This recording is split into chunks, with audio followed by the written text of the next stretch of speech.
Bara kana bitaan waa darbatee mirgi sakaalama. Sobni iyyee dubbatee dhugaan ukkaanfama. Dur beekan durii hin beeku jedhee kan biraa barata. Amma beekanarraa osoo beekeen fixin kan beekun dhaadata.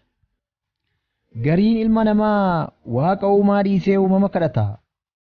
Guyyaan halkan ta'ee halkan guyyaa fakkaata.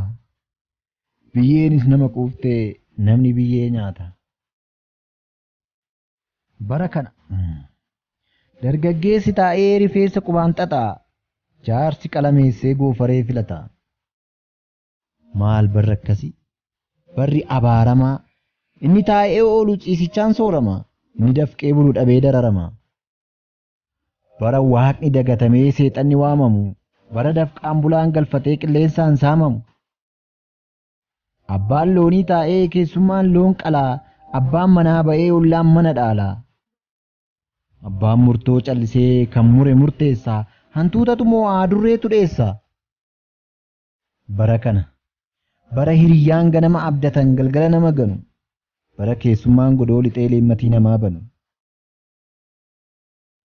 Gariin namaaf jedhee hidhamee waxalama. Gariin immoo obboleessa dhaana reebee ajjeesee bookkisee garmaama. Bara abaaramaa. Bara sakaalamaa. Yookiin hin furdatu yookiin hin qallatu. Yookiin hin adeemu yookiin hin dhaabbatu. Bara baallamiin xoollagee mujjaan immoo daggalu. Bara qamadiin faca'ee inkirdaanni biqilu. Amma ammaa bubbeedhaa maqe kallattiinsaa karaa bahaa dhiisee kaabaa as bubbisa.